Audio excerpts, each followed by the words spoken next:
Welcome to So Much to Talk About. We are here at the preseason NIT before the consolation game and the championship game, and it's been a very intriguing tournament. Four teams from four of the top conferences in the country. My pleasure to have one of the best analysts in any sport, and he works with ESPN and it definitely gives you great insight on college basketball as well as international basketball too.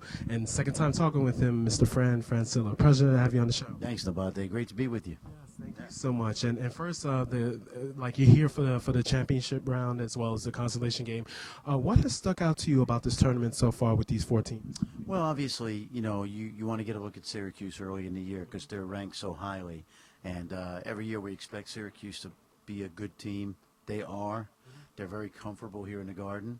Yes. Jim Boeheim's coached over 100 games here. Like the second home. Exactly. He's got 68 wins here, which is amazing because I had 170 in my whole career. And he's got 68 of them right here on this court. But you're right. The thing that stuck out to me is watching teams from around the country. It's early in the year.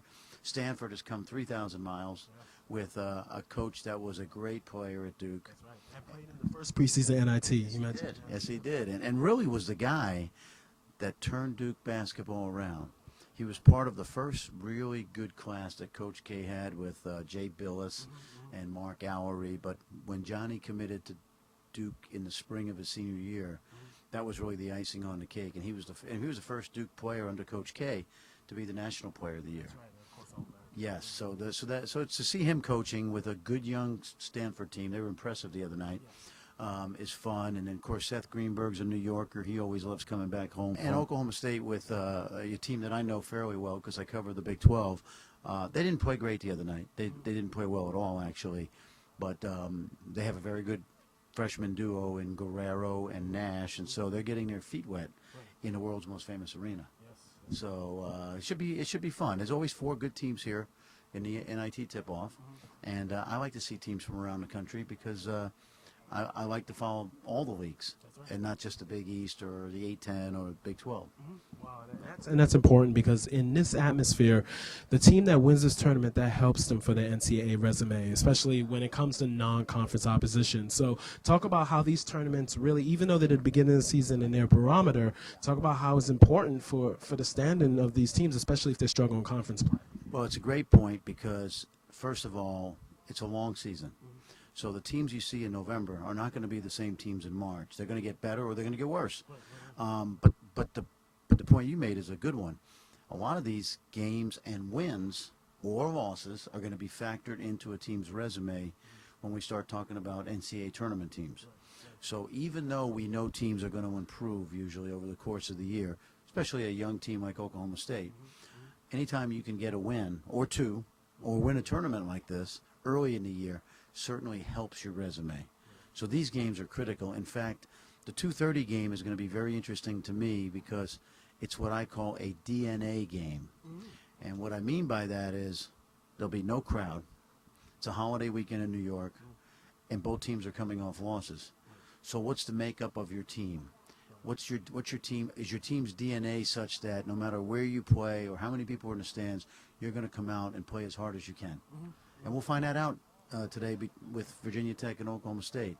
So that'd be a very intriguing game and tell us a lot about both teams. Wow. I wanted to ask you, since you covered the Big 12 conference, Baylor is loaded with NBA talent, loaded with a great recruiting class. I mean, just overall, I have a feeling this team can disappoint, actually, because I think the personalities could be more thinking about their draft stock than about team play. Do you think this team can disappoint? Well, they can be disappointing because I think it comes down to more what's going to happen in the backcourt. The great players that you mentioned, the potential lottery picks like Quincy Miller and Barry Jones III, are big guys, are bigger guys, forwards.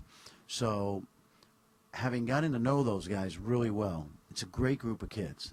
They're a really good group of kids. The egos are fairly checked well at the door.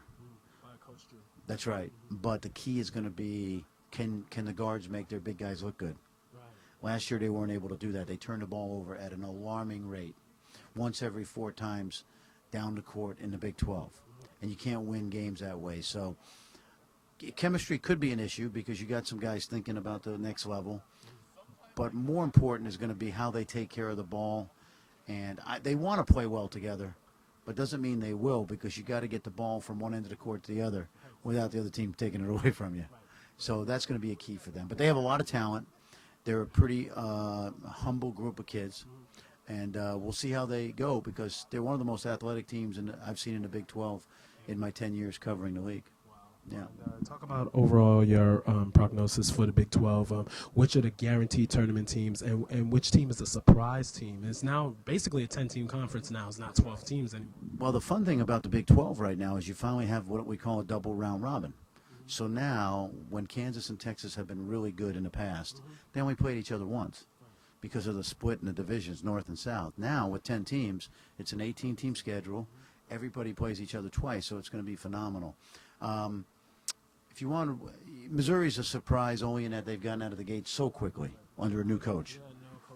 Exactly. So that's a surprise, especially since they've lost their big guy for the season, Lawrence Bowers, with a knee injury. A team that could be sneaky good, maybe not NCAA tournament good, but certainly a lot better, is Iowa State. Fred Hoiberg was a former NBA player, great player at Iowa State. He's building up the program with transfers. He's got Royce White from Minnesota, Chris Allen from Michigan State, Chris Babb from Penn State, and they are going to be sneaky. I think they could be good. Texas is young. Kansas, we saw put on a great performance the other night against Duke, although their Achilles heel is going to be depth.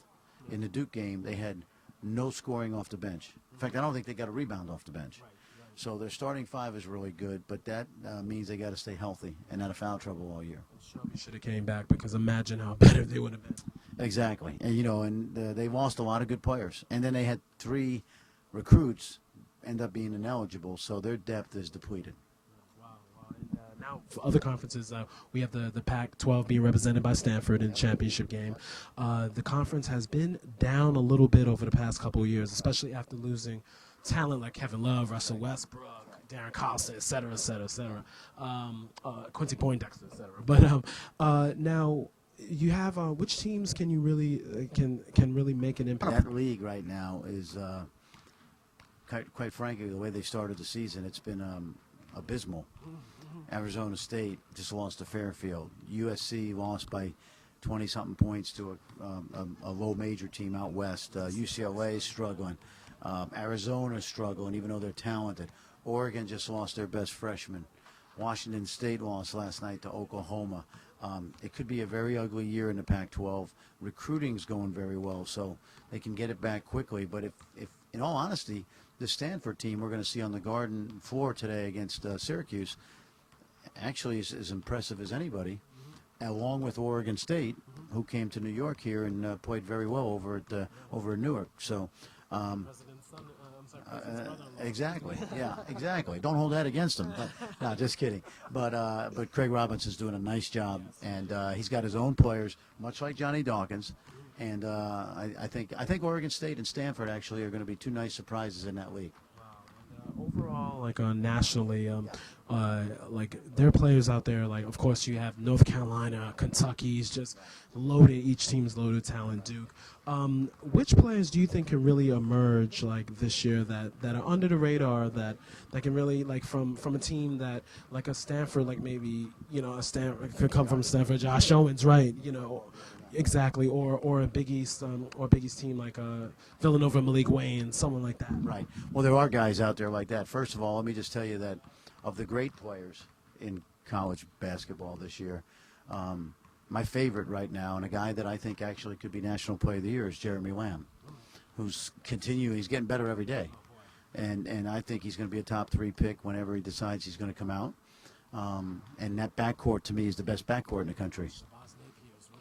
Exactly, and we saw that at the end of last year. Everybody's saying, "Oh, this is some people think it's a surprise, but it's not, because Kemba's play actually it leveled off. It leveled off, and while it leveled off, they didn't take a big step back because the freshmen came on, and they came on because of him, because he provided great confidence. So watch out for them. That's a dangerous backcourt. As you think about North Carolina again. Like a guy that's really underrated to me, but he could be a first-team All-American, is Tyler Zeller, who's now 6'11", 250, runs. He does. He runs the floor great. He takes more charges than any good player in the country. and he's got that little right-handed jump hook off the backboard on the right block. So, I would keep an eye on him. A team I would keep an eye on with really under-the-radar players is Marquette. I think 88 points a game. Where did that come from? Well, it comes from their coach. Remember I talked about DNA? The DNA of Marquette is they're going to compete. Well, Darius Johnson Odom and Jay Crowder, the two JUCO guys who are seniors now, are going to be very, very good. So that's another sneaky team. Getting back to Villanova, I watched them yesterday, and they're in transition because they have Malik Waynes back, and they have Dominic Cheek, and they have Mufiaru, but they also have a quality group of young players.